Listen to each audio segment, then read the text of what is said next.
This is Linux in Laws, a podcast on topics around free and open source software, any associated contraband, communism, the revolution in general, and whatever else fancies your tickle.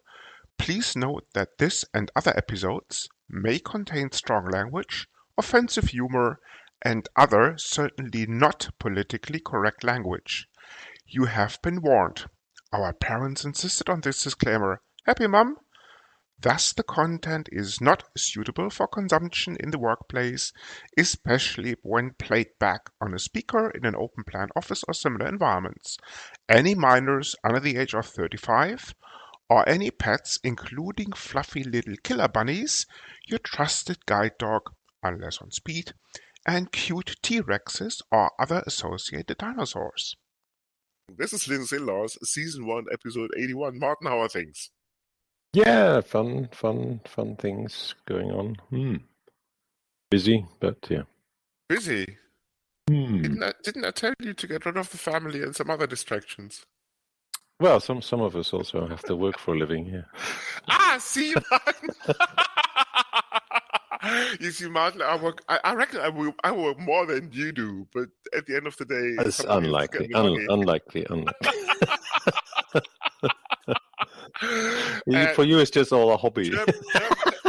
German tax authorities, if you're listening, yes, that would be you. So how's life at VMware these days? I mean, I haven't seen much actually about the... Of course, you cannot speculate about this, but there hasn't been much forthcoming with regards to the Broadcom acquisition, no? Well, the Broadcom CEO keeps posting how great VMware is and all that kind of stuff. So what could possibly... What could possibly go wrong? Yes. Exactly.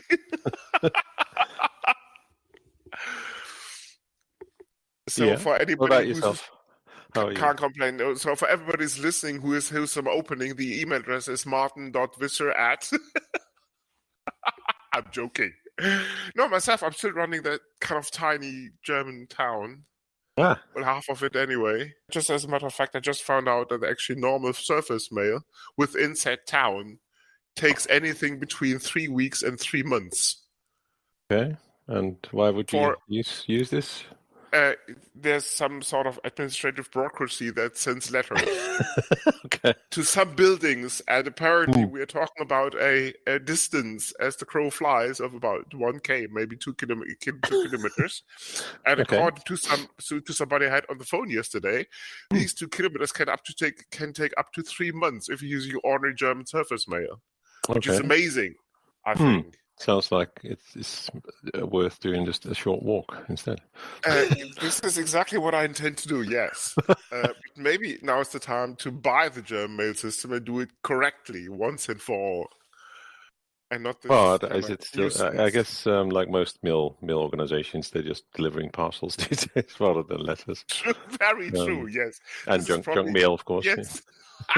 That's probably the reason why this takes up to 3 months, if it's delivered at all, because I'm just following up on things, and that initial letter should have been there about a year ago, and I'm still waiting for it. So I rang up the place and said, "Now look, where's the initial copy?" And they said, "We mailed it out," but I said, "I never got it." We are more than happy to mail you a copy of this at a certain cost, of course. No, and I said, "No, don't, because I'm going to pick this up myself." Simple as that. Sensible, yeah.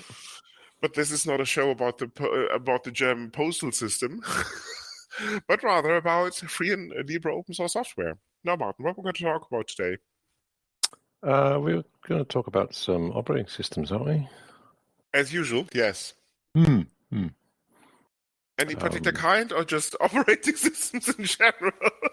Well, I mean, a particular kind. In a way, how is a mobile operating system different from any other operating system, right? It's just a device, and it has some other, let's say, physical characteristics, but apart from that, it's as boring. Exactly, it's as boring as any other operating system. And with that, people, we would like to thank you for listening. Because that was probably the shortest episode we ever did. Excellent. We Yeah, the in-laws talking about mobile operating. They're not any different like any other operating system. So move along. Nothing to see here. Exactly. Well, okay, fine. Originally, clearly, mobile devices were somewhat limited in compute capacity and all that kind of stuff. But these days, it's no longer the case either, right? So it's I think your average mobile OS is, I don't know, several gigabytes. I would imagine in running the OS itself. I can recall a very distant quote that an iPhone 4. And that goes back, of course, a few years, had the same computing power that put the Apollo mission on the moon back in the 60s. I think that's probably more than the Apollo mission. And I reckon they used a couple of mainframes in order to do that. No, it's actually very fascinating. But I think before we tackle the details of the mobile operating system, we should probably actually take a look back at the history of how this whole thing developed. Okay. So it's about 13 billion years ago. When did you have your first mobile phone? Can you remember this? Yes, I can. It was okay. It was about my really first mobile phone was late 90s, but not a smartphone, but rather a feature phone. Well, there weren't any smartphones back then. No, of course, exactly. That's it. My first smartphone, I reckon. They were actually telephone devices rather than glorified computers in a small form. Yeah. Exactly. I mean, smartphones surfaced late 10s, right? As in iPhones and the first Android devices. It's before. No, Martin, before that. Before that, because there was, of course, now totally defunct company called Research Emotion. Rings a bell? Yes, it does. Exactly. What happened to them? I think they took the wrong turn. Okay. No, they missed. I mean, it was. I wouldn't say it was a real smartphone, but it was kind of in between. A BlackBerry was in between. Right, it had a full keyboard. Yes, very true. It had a full keyboard, but the idea was pretty much to put a limited amount of computing power into your hand, but the rest was actually cloud-based, or a predecessor of something known as other people's computers, namely a cloud, because the email gateways that Research Emotion used to put emails onto your BlackBerry device actually were located in Canada and elsewhere, because these were Research Emotion machines. And that was actually the niche where BlackBerry have to live somewhere anyway. Before on your mobile device, but exactly before they kind of get onto your mobile device. But I mean, that was the compelling argument to sell or to buy a BlackBerry, because you had instant access to your emails, and that device was outside internet access, if I'm not completely mistaken, but was otherwise very limited in computing power. Yeah.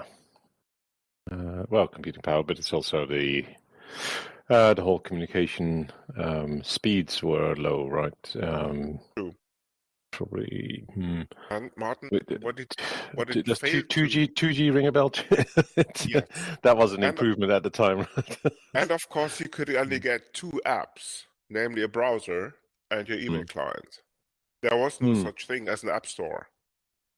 Well, I never had a BlackBerry, so. You never? What happened? No. You were mingling with the wrong crowd. Well, I used telephone, a mobile, for its purpose at the time, as in telephoning people. I see. Okay, that hasn't changed much, Martin, has it?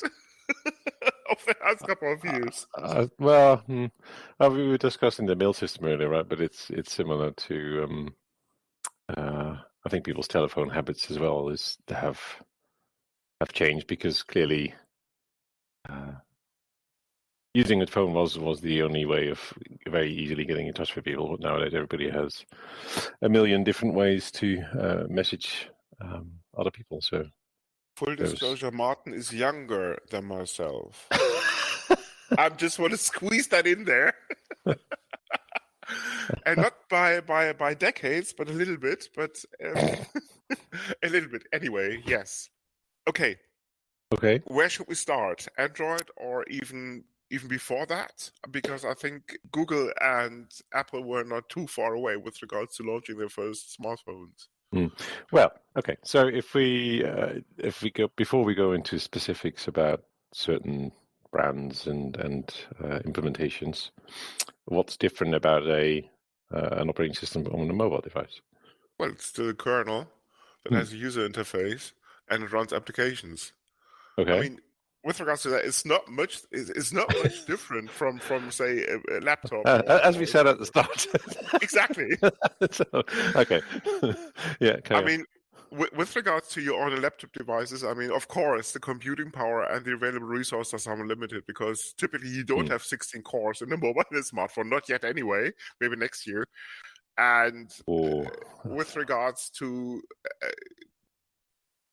for example, storage capacity, I've yet to see the smartphone that actually has a terabyte of storage at its disposal, where this would be typical for a desktop PC these days, or even a laptop. Well, storage, you mean SSD? As in, rather than RAM. flash, whatever, exactly. Clearly, the device size limits the type of... you can't just plug in a bunch of disk drives, right? Yeah. Plus, 4K resolution probably will go by the wayside too, because the screens are normally quite small. Plus the fact that, apart from very few models, you don't have a keyboard. No? As in with an ordinary smartphone, that is. Well, there's a definite trend of them getting bigger all the time, right? But anyway. Yeah, okay, so makes sense. Limitations on storage, etc. And what you can put in a small package. But clearly, yeah, you have device drivers for the cameras, for the antennas, all that kind of stuff. So from that point of view, presumably it's all similar to your standard operating system. That's precisely the reason actually why the two big manufacturers actually take the standard operating system. Yes, actually two of them. Take them and actually put them on their smartphones because, and we will go down memory lane in a minute. But with regards to the history of these two things, the two dominant players in the market, namely Google with the Android operating system and Apple with the iPhone, essentially you're talking about slimmed down versions of macOS for the iPhone. It's called iOS. And of course, as probably many of the people listening to this episode know, at the very core of Android, there's a kind of repackaged Linux kernel at the end of the day. So these would be two standard operating systems that you would normally find on a desktop or server, but are now happily ticking away in a smartphone. Okay, clearly most mobile phone users out there, they'll buy a phone, they'll run it as is, right? However, are there some alternatives to, if it's just Linux or Android, you could run your own, right? I mean, you can always go down the margin road and stick to a feature phone or a landline. Because exactly, because if you just make telephone calls, if you don't need apps on your phone, you just pick up a feature phone or sit down at your desk, pick up the landline, and make a phone call. But I reckon this is not what you want to do being a 25-year-old kid, because the smartphone can do much, much, much more than just making phone calls. And this is, I reckon, where not just with the advent of social media, this is where the really killer app is in terms of the unique selling point for these devices, because at the end of the day, they are as sophisticated when it comes down to app deployment as laptops or even desktops. Okay. Because at the end of the day, you're looking at a fully featured operating system with a graphical user interface and all the rest of it on top of that. So if you want to browse the internet, if you want to talk to your friends on Twitter, if anybody's still using this, or Mastodon, of course, which is the new federated approach to communication. Snapchat, surely, yeah. Or what's called Instagram. There used to be this thing whatever, yes. Yeah, I think exactly. There used to be this thing called Facebook, but I reckon that's more for people older than myself these days. When it was still relevant, but I reckon it's not anymore, but that's beside the point. No, jokes aside, there's a reason why all these commercial or open source networks have their own app implemented. And if you take a very close look at some of them, actually there's not much more than just a browser app running on your phone. Sometimes, most apps are just really just browser apps that have been repackaged. Exactly, repackaged. Sometimes that's not the case, but most of the time it's actually something like a browser, like a React framework on top of a browser implementation or rendering engine for that matter. Okay. But I mean, the beauty is basically you don't have to deal with browsers. You simply launch the app and the app does it all for you. And I think that's, especially if you are not a programmer, I mean, this is the mass appeal, because you simply launch the app and the app is there for you. Yes. Okay. Clearly, also they take up space and all that kind of stuff, and they have to be kept up to date. So, whereas if you just go to a web page, you're always on the right version, and it does take space up on your phone. So, handy top tip: you don't need to buy a big phone; just delete all your apps and use the web versions instead. Okay. So. Time for history lesson. History, okay. Yeah. Isn't Grant telling how it all began? It's about late 90s, early 10s. Research in Motion has made a fortune by selling somewhat a hybrid between a smartphone and a feature phone. And now Google is just emerging with regards to having set up the company and now looking for something to make money beyond putting videos onto web pages and doing search. Mr. Jobs is looking to also to increase revenue after the iPod has arrived at the market. So iPod, yes. It used to be a small device back in 2003, 2004 that would allow, and hence the name, that would allow you to put music onto a portable device. And that was called an iPod. That doesn't sound like a good name at all for something that plays music. Well, how do you connect iPod to music anyway? Fine. You use actually something called a computer, Martin.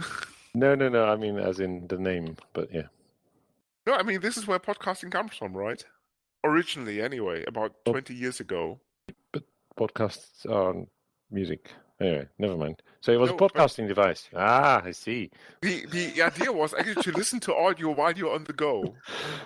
Audio, okay. Yes, something that fell by the wayside once the smartphones arrive, of course, but that's beside the point. So both companies and quite a few other companies too came up with the notion of a shrinking computer and putting this into your back pocket with an operating system on top. And Apple launched it as the iPhone. And Google acquired a company called Android back in 2005. Hang on. A company called Android. Yes. Well, Android was an open source operating system. No, Android was actually Android was actually a company. Okay. Links, of course, will be in the show notes. Andrew Rubin founded this company quite some time ago with the guy from Police Academy. How did he do that? No, a different one. Oh, okay. No. He founded this company with the idea of actually putting a small computer into every back pocket, into the back pocket of every person on the planet who is able to buy this, as in a fully featured smartphone. Okay. That was the overall idea, and because these people are looking for operating systems, they had to use some sort of software in order to get things going. And needless to say, I don't know any company that wrote their own mobile operating system from scratch. Even BlackBerry used something called QNX, which I think at the time was a real-time operating system that was readily available on the market. But Andrew Rubin had this grand idea of, hey, there's this kernel called Linux, so we might as well use the stripped-down version for these phones. And if you take a very close look at iOS, as it is known today, is actually a stripped-down version of something called macOS, or OS X, as it is also known, as in a free and open source foundation in the shape of a heavily modified FreeBSD personality running on top of a microkernel, and the rest is proprietary crap, as with OS X or macOS. Yeah. Okay.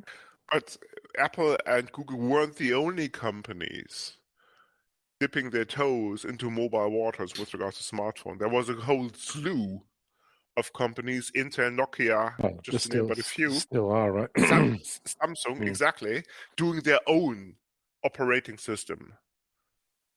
Most of them actually Linux-based. Yeah, okay. I mean, fine. I had a Sony Xperia for a while, but they're just sort of modified versions of a version of Android. So it's. I'm talking about the likes of Sailfish, Maemo, Tizen.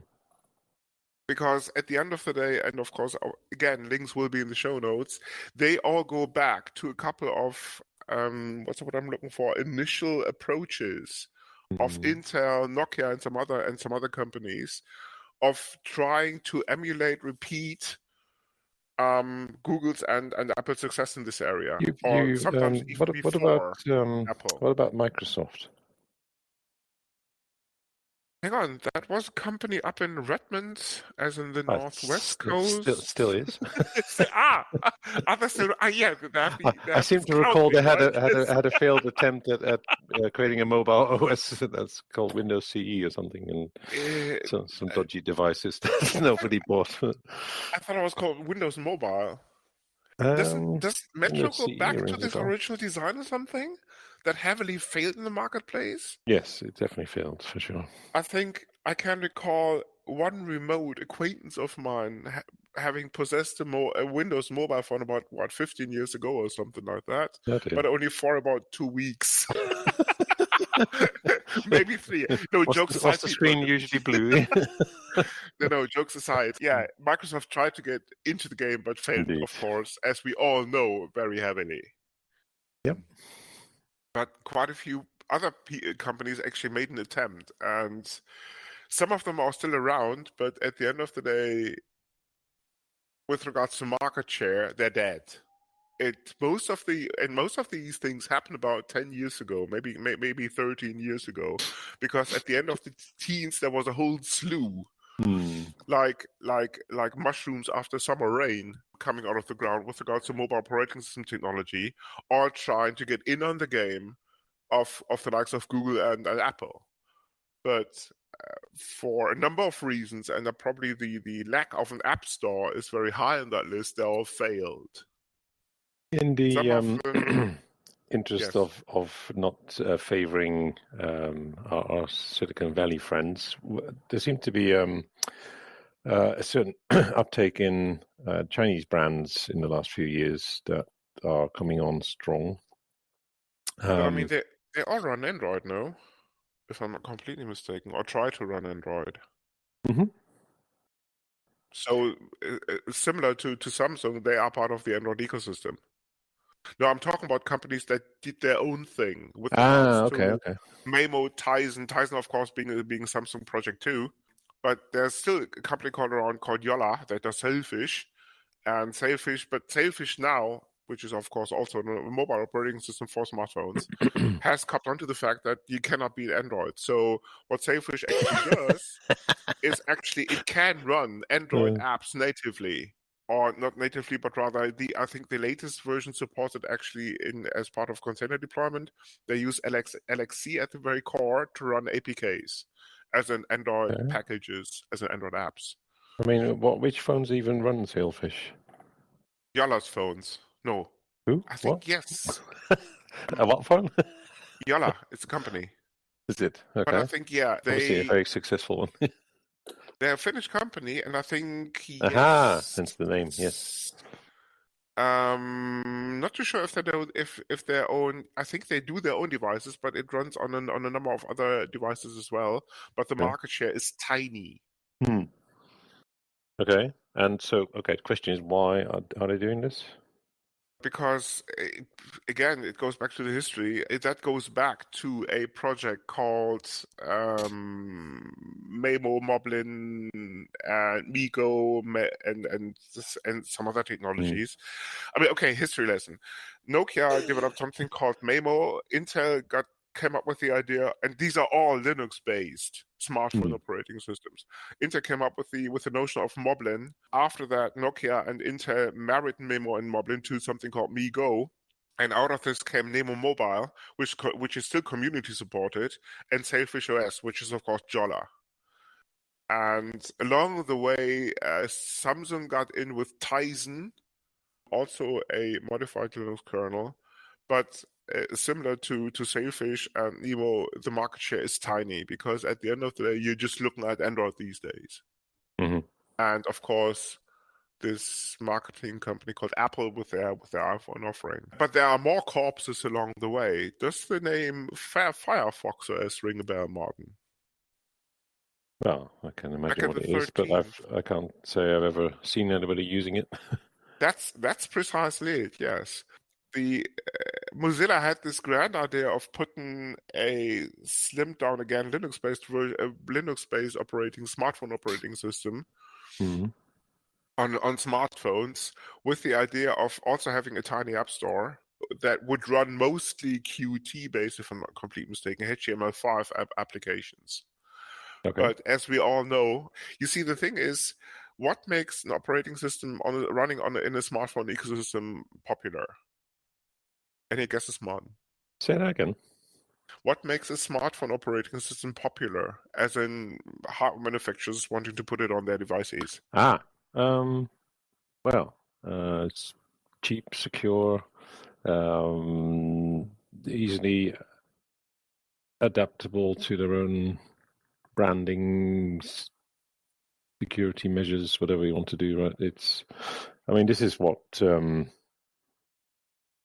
can see in some brands, right? They just take an Android and put their own kind of layer around it to make it look like something else and limit features more yes. really than anything else, to keep you tied to their platform.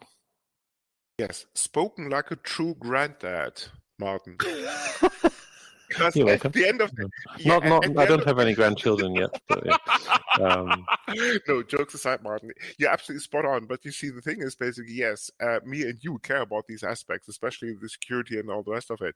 But for the younger people who make up the lion's share of the people buying these smartphones, what comes to mind is A, does it have an app store? And B, does this app store have the apps that my friends use so that I can communicate with them? That's as far as it goes. Yes, they may care about security and all the rest of it, but only after a lecture from the parents. Well, security and then privacy as well, right? The privacy aspect has to be mentioned. Because, but only after the parents basically stand them down for a lecture, exactly, on the subject. Because before that, they wouldn't give a rat's ass about it. All that would matter is basically, can I talk to my friends on these devices? And that circles around something called an app store, where you can get the apps that all your friends use too. Simple as that. So no app store, no mass market, especially in the younger crowd. And that's exactly why the approaches like Firefox or Ubuntu Touch, for that matter, also failed. Ubuntu Touch, yes. Yeah, the idea of Mark Shuttleworth was actually convergence. You have laptops, you have desktops, and they all run your favorite operating system, not called Windows for a change, but rather Ubuntu, as we all know, Debian Spin.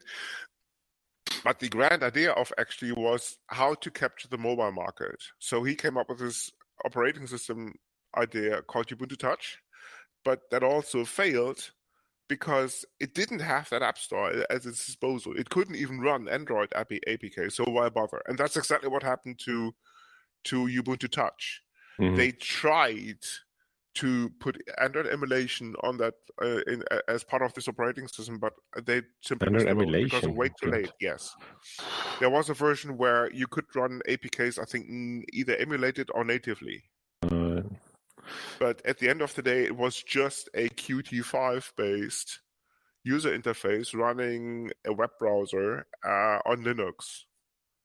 Not too far away from Android, but it was missing, at least in the very beginning, the capability of using the App Store, like the Play Store for Google. And hence, I think talking about young people, their buying behavior is slightly less defined by what you mentioned.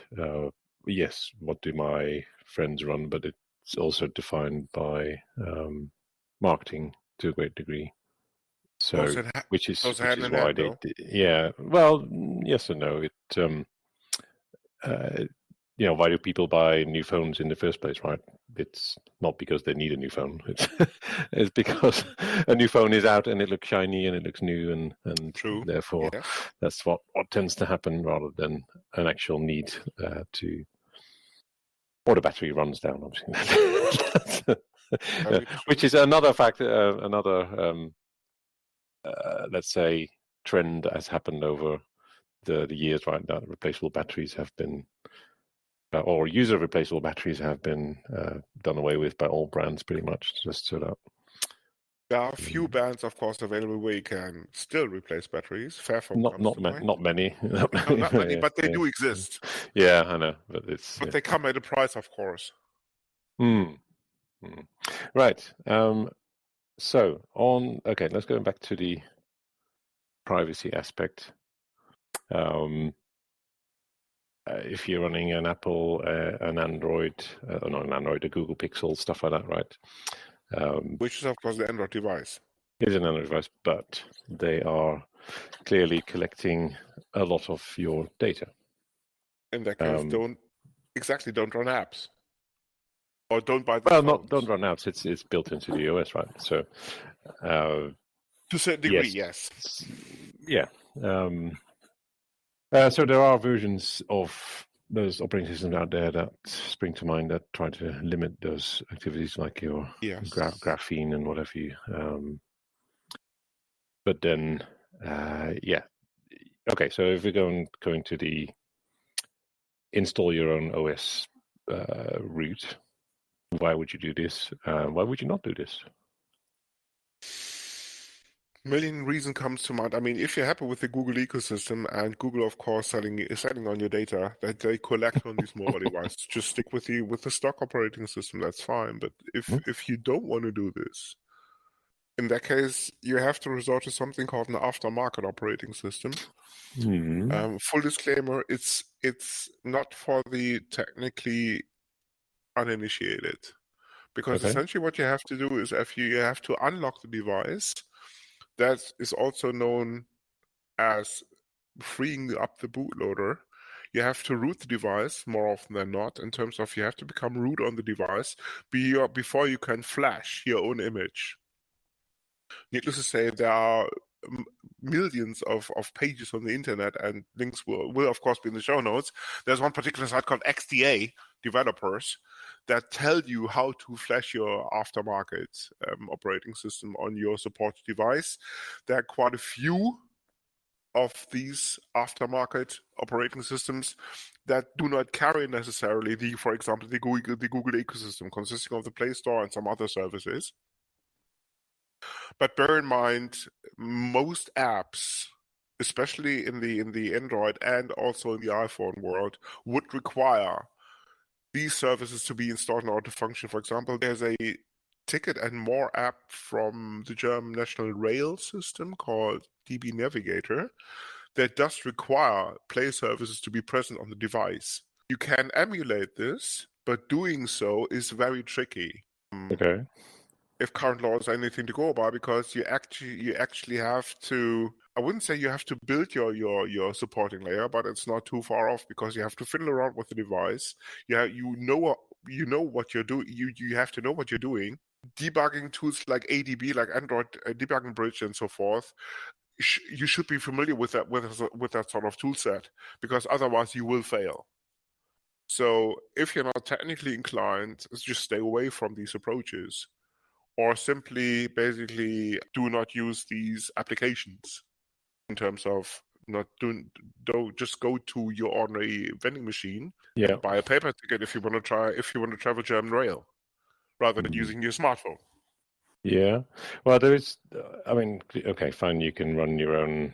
There are alternatives to the factory operating system installed OSs. However, then most of the big companies out there, your Googles, your Amazons, your Apples, they will put up patches very frequently, right? your updates are, I don't know, at least weekly with Apple, or don't know how much Google does, and so when you're doing this on your own, right? You're kind of relying on people to maintain a project to that same degree, which is probably a bit tricky to keep up with all the security vulnerabilities for a small open source based operating system, unless it's in the core, of course. But funny that you mentioned that, because there are alternatives available to the App Store. For example, on Google, there's something called F-Droid. I don't know if that rings a bell. Yeah, you mentioned this. F-Droid essentially is an App Store or an alternative to the Play Store that only carries true and open source software, like music players, like OpenStreetMap application, all the rest of it.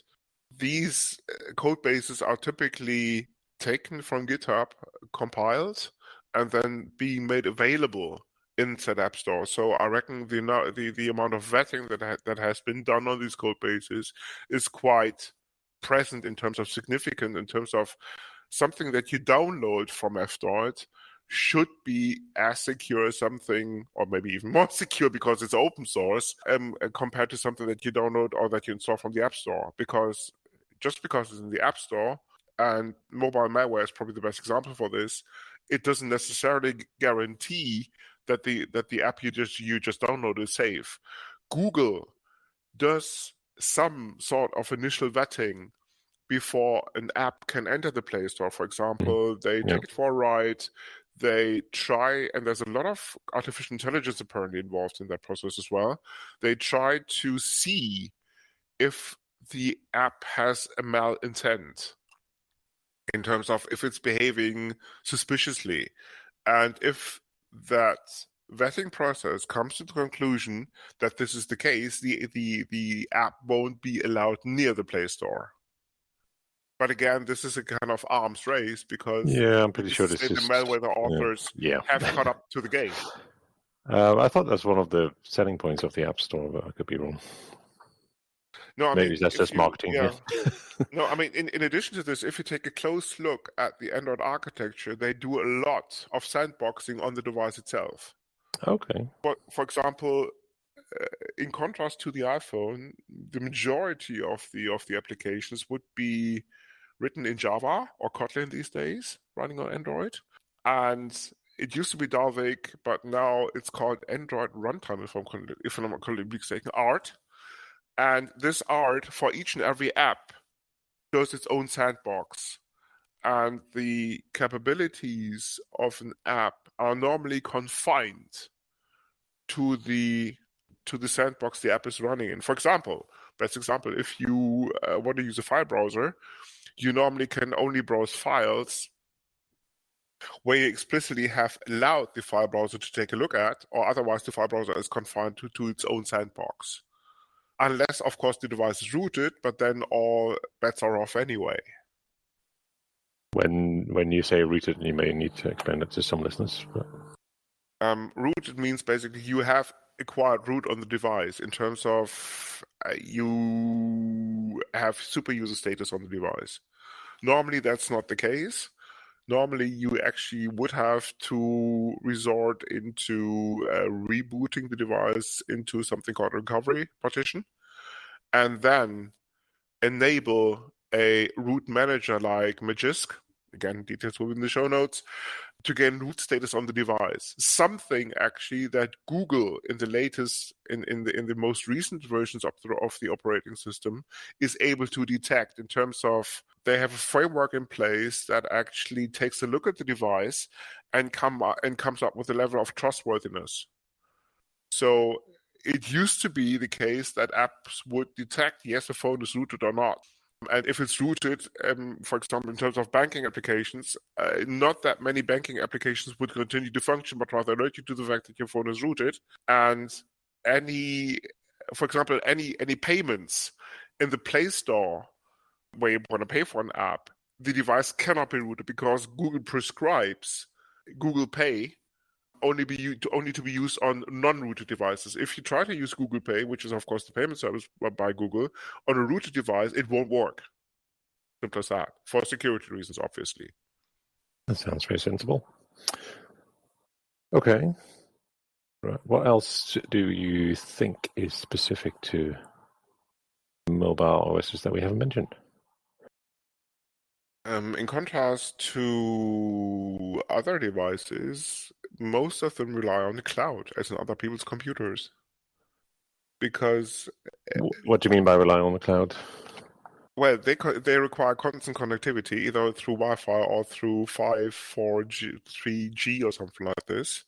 Because just take a look at these social media apps. If you're not connected what's the social media app? The likes of what's called Facebook, Twitter, Instagram, Snapchat. Martin, ask your kids. They should be able to tell you this.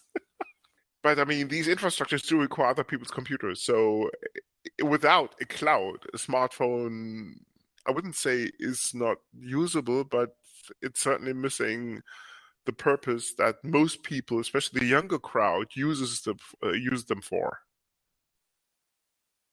And hence this kind of constant crave for connectivity of said smartphones. Especially if you're active on social media. Yes, that makes sense. Yes, no way to communicate if you don't have connectivity. Okay. But then, in most of the countries that we operate, mobile services are pretty reliable as in mobile networks. Actually, that's a very good question, because if you go down to Africa, people tell me 3G is the standard, but 4G and 5G... Oh, no, 3G is about the highest you can get in most places. That's what I mean. I mean, 4 and 5G, forget about it. Not in Africa, apparently, unless you're kind of down in South Africa or something like this. But Central Africa, certainly not. And which is interesting, because quite a few people actually do not use smartphones down there. A, probably because of the economic situation in these countries. But B, feature phones do not require that sort of connectivity. Feature phones work perfectly fine with 2G or even lower speeds. Okay. Well, this is why the first generation phones had SMS as a communication method, right? Because it doesn't use much bandwidth, and it's not like it's an async way of communicating rather than true. Yeah, yes. being. So, Martin, where will this mobile craze take us, do you think, as in terms of smartphone deployments? I mean, tablets have failed a little bit, right, since COVID. I mean, everybody was using tablets during COVID, but I don't see that many people using tablets anymore. Especially if I go to my kind of local coffee shop or something. Well, I mean, a tablet is just a large phone without a mobile antenna. So quite a few of them have built-in SIM cards, so... yeah, that's kind of a bit old-fashioned now, but yeah. Is it? Okay. Yeah, most of them don't anymore, because tablets don't tend to get used on the move, right? Interesting. Yeah. Basically, the advantage of your tablet is that it has a bigger screen than your phone. So if you want to do certain activities like drawing or those kind of, or writing kind of apps, then that is for those without 20/20 eyesight, it's quite hard to do on a small device. Okay, man, going back to smartphones. Yes, faster, better, more storage and all the rest of it, but there's a certain... Yeah, there is a limit, and there haven't really been any real innovation since Apple came up with the UI with apps. I mean, you can get foldable smartphones, and some smartphone manufacturers also kind of tried to reinvent the keyboard, but I think they all failed. But I think there's one promising approach in terms of detonating devices. A couple of years back, there was a huge press coverage about smartphones not being on planes Yeah. because the batteries would explode. So I reckon that's a safe approach to ignition of all sorts of explosives out in the field. Just take your smartphone. Yeah, warm it up a bit, and you're exactly, and off you go. No, but jokes aside, from a technological perspective, I mean, given the battery woes, or not taking battery woes into account, what comes next, Martin? I haven't seen any, as I said, any major revolutionary changes. It's all been more memory, bigger, better cameras, bigger screens, better resolution screens. That's about it, really. Yeah, clearly. I mean, there's always the promise of 5G, which suggests that we can do a lot more. But yeah, what about quantum integration? Yeah. What about it? So D-Wave, if you're listening, if you want to get out of this niche of way too expensive quantum computing, quantum machine computing, and by the way, am I dead? Because that's exactly what D-Wave specializes upon. Why not put quantum cryptography and some other neat features into the pocket of people out there? Because that would certainly be a breakthrough for companies like D-Wave. There are a couple of technical problems D-Wave to solve. have a cloud offering, so why need to put it in someone's pocket?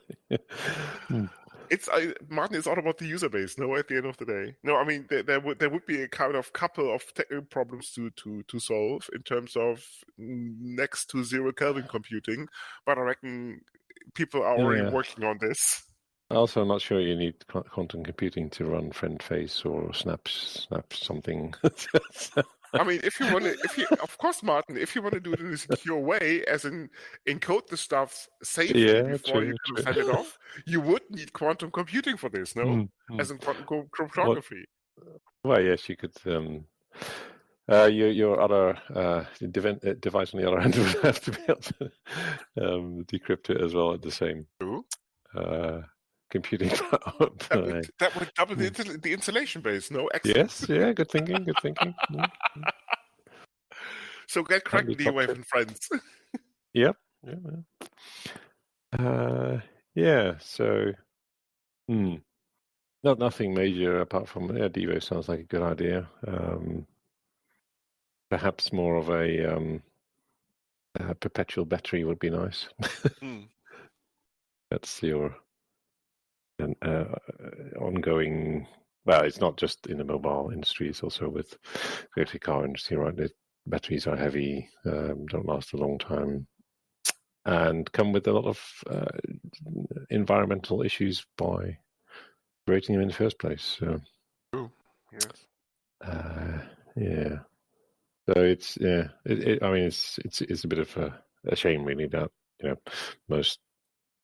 I think the average phone life is 2 years, not because of, as I mentioned, the phone doesn't work anymore. It's more that, manufacturers keep pushing out new models, and the next one is always better than the old one, kind of syndrome, sadly. Yeah, it's going to be interesting to see what's going to happen next because, as you said, Martin, technological breakthroughs are limited. Because I think also because of the tie down of the ecosystem.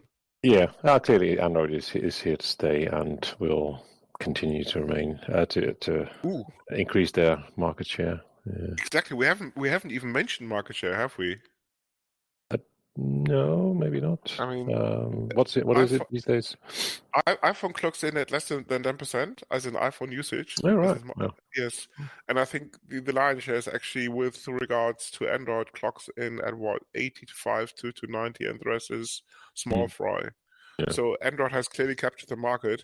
Needless to say, supported by not millions, but quite a few mobile device manufacturers like the likes of Samsung and so forth, who just use more or less Android exclusively for their devices these days. Yes. The mass market clearly belongs to Android. Oh, yes. Plus the fact that iPhones tend to be quite expensive. Well, you say that, but your average Samsung is probably the same price, if not more, these days. Don't know about that, but as we all know, marketing departments, and Apple would qualify as one of them, yes, are very expensive. That's also the reason why Martin keeps firing them. Yes, so that the in-laws exactly do not have a proper marketing department. Well, we have stickers. We have stickers. What do you want? Despite the in-law success as of recent, exactly.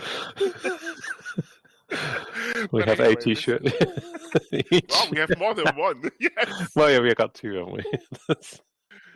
Very true. Okay. No, jokes aside, I mean it's clearly visible. I mean the market segmentation is really straightforward. I mean Android is a mass product for the masses, and the iPhones are a bit more expensive, maybe not, but clearly not have failed to maintain that market adoption that was there initially. Yep. And with that, people, thank you for listening. This is the Linux In-Laws. You come for the knowledge, but stay for the madness.